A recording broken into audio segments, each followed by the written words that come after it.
I seen this come across my desk the other day, and they were saying that the Central Park Five is suing the Trump administration. This is their lawyer on on NBC. This is their lawyer on NBC. Take a look at these five brothers right now. Now, the one in the middle, that's the one that was simping out. Remember when I told y'all should be trying to save single mothers from themselves? Well, the one in the middle, he got his money and then he started spending it on Delicious from Flavor of Love. Now she goes by London Charles, and that's my homegirl. But she certainly finessed Raymond Santana. But anyways, I used him as a poster child down here at the bottom. But now they're filing a lawsuit against Trump. Honestly, I just believe that they broke, but that's just my opinion. Let's get into it. The five men who make up the Central Park Five, now calling themselves the Exonerated Five. They're suing the former president over his remarks during last month's debate. As a reminder, the Exonerated Five were a group of Black and Latino teenage boys wrongfully accused of raping a woman in New York Central Park in 1989. After hours of interrogation, they confessed but later retracted their statements, saying they were coerced. They pled not guilty but were ultimately convicted and served several years in prison. More than a decade later, DNA evidence and the confession of a convicted rapist proved their innocence. Today, now free and advocating for criminal justice reform, the group has filed a defamation lawsuit against Trump for these comments at his one and only debate with Vice President Harris. They said they pled guilty. And I said, well, if they pled guilty, they badly hurt a person, killed a person ultimately. And if they pled guilty, then they pled, we're not guilty. Okay, but all... So I'm trying to understand where the disagreement is.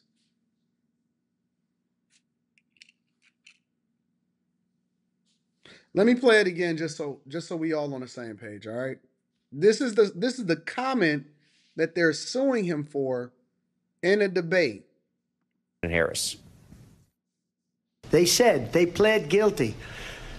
And I said, well, if they pled guilty, they badly hurt a person, killed a person ultimately. And if they pled guilty, then they pled, we're not guilty. Okay. Okay, so Trump said that if somebody pleads guilty, because that's what was advertised, that's what was proposed. He said, if somebody pleads guilty, then I'm going to say then they deserve whatever sentence that they get. And they changed it and they said, well, we're not guilty, and they were exonerated. And he said, oh, okay, cool. So I'm trying to understand where are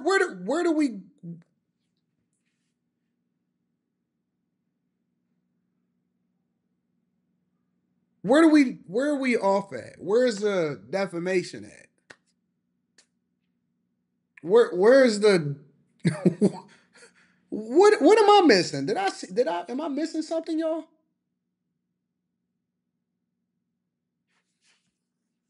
This is their lawyer as to why they're suing the Trump administration. But all five had pleaded not guilty, and the victim of the attack, which was horrific, survived. Trump's comments on the case go back decades when he published this newspaper advertisement in New York's four main newspapers just days after the five boys' wrongful confessions in 1989 coerced confessions, saying, bring back the death penalty, and, quote, they should be forced to suffer, and when they kill, they should be executed for their crimes. And so I'm trying to understand if they pled guilty and the thought was that they were actually guilty because they saying that they had admitted that they did it in 1989. Y'all grasping for straws so hard. Man, listen, this election is in such shambles for the Democratic Party. They are grasping for straws so hard. Joining me now is Shannon Spector, a trial lawyer who represents the Exonerated Five. Shannon, thank you for joining Top Story tonight. So do you have a case here, and what is your lawsuit about? Well, thank you, Tom, for having me. And I could not express it better than you did at the top of this segment. On September 10th, in the debate with Vice President Harris, Donald Trump wrongly stated that these five men pled guilty. He wrongly stated that they killed the victim. Neither is true. And in fact, these five men have been thoroughly exonerated. Now remember, y'all, this is from 1989. The Guilty person admitted guilt. His DNA was matched to the victim. He was convicted. He went to prison. These 5 men not only were exonerated, but the DA filed a motion with the court to have their convictions vacated. The judge signed that order. So there's no doubt that these men are not guilty.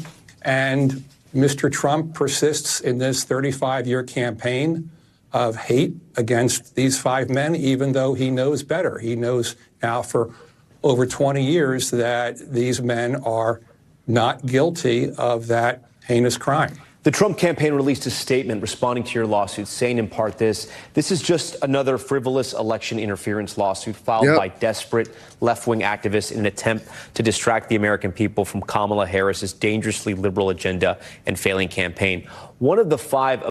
And they're 100% accurate. This is a lawsuit that is basically trying to promote into the minds of the people. And you know, most of the people that even talk about the Central Park 5, most of the people that even comment on, well, Trump said Central Park 5, they don't know nothing. They're not even aware. They don't even really know what's going on with the Central Park 5. They don't know when the article came out. They don't understand the context behind it, but they're not looking to understand. They're looking to respond. I experienced that last night. Appears in a radio ad, as you know, for the Harris campaign. Does that bolster the Trump campaign's claims that this is politically motivated? No, Tom, it doesn't. I'm not here to talk about politics, about elections, or anything of the sort. We're seeking redress for these 5 men for being horrifically defamed in front of 67 million Americans during that debate. Defamed. I think it's unfortunate that President Trump had his campaign spokesperson undertake that attack against these 5 men instead of having his lawyer respond and say whether the lawsuit is true or false. Shane, I want to ask you about for that. The courts. What does the law say? Could Trump come out tomorrow and say, oh, you know what, I made a mistake. I was at the debate. I was under pressure. I simply misspoke. Would that be enough to drop this lawsuit, or that's not enough? Tom, I don't know of any human being to whom Donald Trump has ever apologized. So, see how he avoided the question? And I'm going to tell you why he avoided the question. Because this is not about respect. This is very similar to a lot of the people that came out of the woodwork and then wanted to file a lawsuit against Diddy after all of the years when they seen Cassie get paid. This is a shakedown, in my opinion. And this is also, in my opinion, election interference to try to swing people to feel a certain type of way because her campaign is failing. This is nothing but a shakedown. What was that, 25 years ago, 30 years ago, 35 years ago, or something like that? This is a shakedown. Why wouldn't he say, oh, yeah, that would be enough? Because this is not about respect. This is about cash, boy.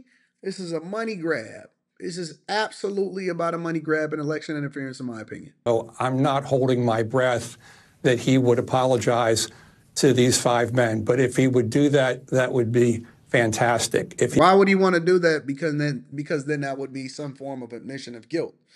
I'm not apologizing to anybody, especially if I meant what I said. If I thought that they was guilty because that's what everybody else was saying, why would I think anything differently? Would issue a retraction, that would be fantastic. But I'm not holding my breath. Yeah.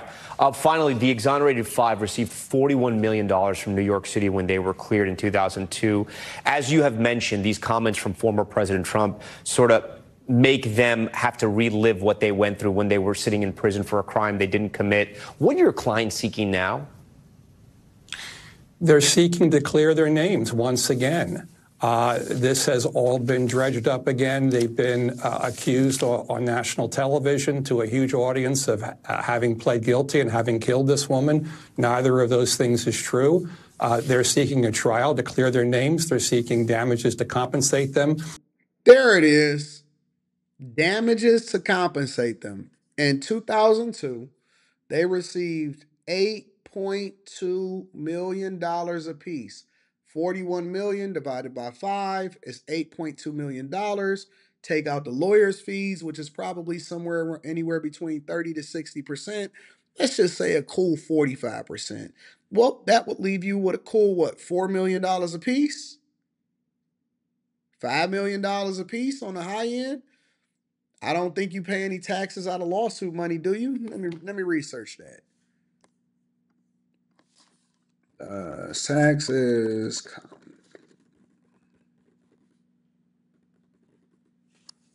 Settlement money and damages collected from a lawsuit are considered income, which means that the IRS will generally consider that money taxable.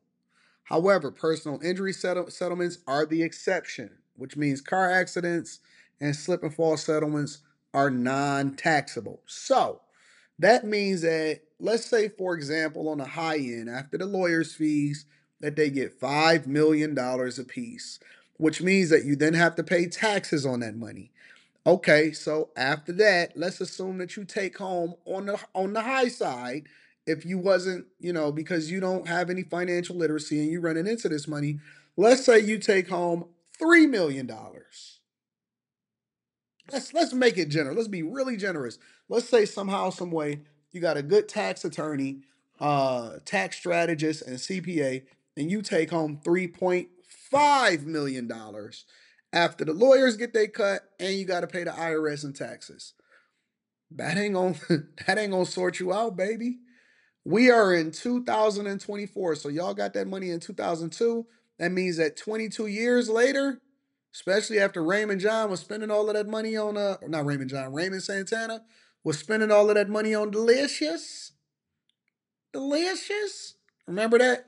Remember when he was simping and tricking out because he had never experienced the type of woman like that before? Next thing you know, they was getting divorced and he was saying, "She used me." They got Jordans. I seen one of them get a chain. They started getting the Instagram models that they wanted. All of the ones that was in the videos and stuff like that.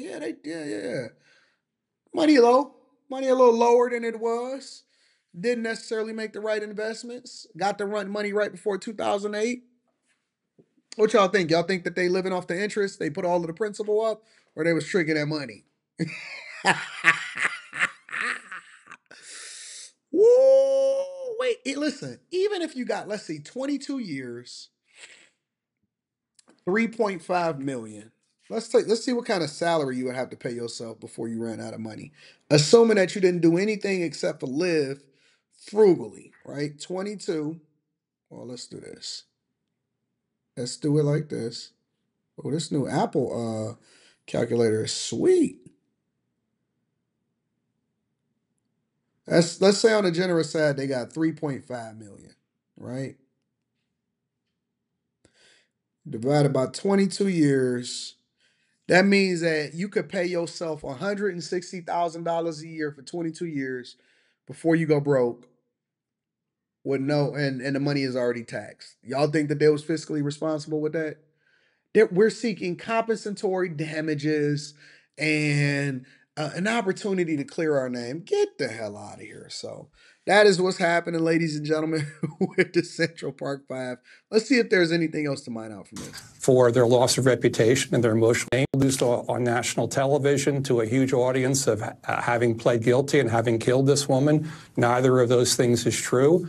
They're seeking a trial to clear their names. They're seeking damages to compensate them for their loss of reputation and their emotional distress, and they're seeking to have an award of punitive damages against Mr. Trump to punish him and deter him from making these kinds of statements and taking this kind of conduct in the future. Attorney Shannon Specter. So she can bring up something and he can add the context as to what he was thinking at the time that they were basically being convicted.